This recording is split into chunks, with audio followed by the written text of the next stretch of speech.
नमस्कार मित्रांनो, मी सद्गुरू शैलजा उमाकांत कामत आणि तुम्ही पाहतात माझा political channel times of Maharashtra. मित्रांनो, आज परत एकदा तुम्हाला भेटायला आलो आहे.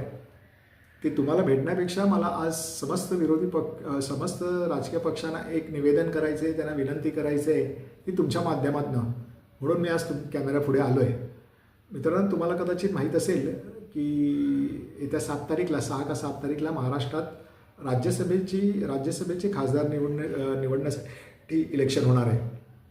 महाराष्ट्रातून निवृत्त होणाऱ्या 7 खासदारांची निवड आता होणार आहे. आणि हे 7 निवडून आलेले खासदार राज्यसभेमध्ये महाराष्ट्राचं प्रतिनिधित्व करतील. सध्याची जी महाराष्ट्र विधानसभेतील सर्व राजकीय पक्षांची जी काय राजकीय ताकद आहे, त्या ताकदीचं विश्लेषण करताना आपल्या ध्यानात येतं की साधारणपणे भारतीय जनता पक्ष हे 3 जागा नक्की जिंकू शकतील, कारण त्यांच्याजवळ 142 आमदार आहेत. आणि निवडून येण्यासाठी मला वाटतं प्रत्येक खासदाराला प्रत्येक विजयी उमेदवाराला 46 मतं घ्यायला पाहिजेत. म्हणजे साधारण 3 खासदार त्यांचे नक्की निवडून येतील. म्हणजे आणि याचे शिंदेची सेना आहे त्याचे साधारण 2 येतील, कळलं की नाही, 2 येतील.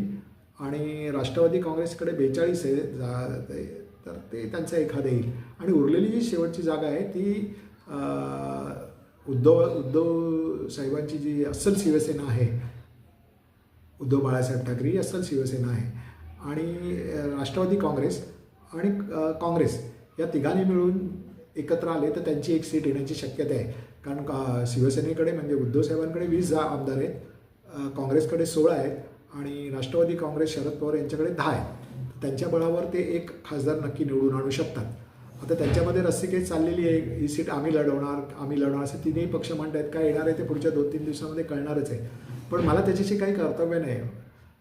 महाराष्ट्र आज ज्या परिस्थितीतनं जातो आहे, मराठी भाषिक समाज ज्या परिस्थितीतनं जातो आहे, त्या परिस्थितीचं विश्लेषण करताना लक्षात येतं की आपण मराठी माणसांनी मुंबईतला आपला टक्का तो साधारण माझ्या खरा अंदाजात 24 ते 25% आला होता. पण मुंबई आपल्या हातातनं राजकीय आर्थिकदृष्ट्या गेलेली आहे. पुणे शहर गेलं आहे, पुढे ग्रामीण भाग गेला आहे, ठाणे पूर्ण गेलं आहे, कोकण गेलं आहे, नाशिक गेलं आहे, संभाजीनगर गेलं आहे. आणि अखंड महाराष्ट्रभर हे सगळे परप्रांतीय आज स्थानापन्न झाले आहेत, चांगले जागेवर बसलेले आहेत. आणि महाराष्ट्राची जी 12 कोटी लोकसंख्या आपण म्हणतो, आमची महाराष्ट्र आहे 12 कोटी आहे, त्यातले 4 कोटी हे परप्रांतीय आहेत. बिहार, उत्तर प्रदेश आणि झारखंड ह्या राज्यातनं आलेले हे 4 कोटी आहेत. पुढच्या 10 वर्षामध्ये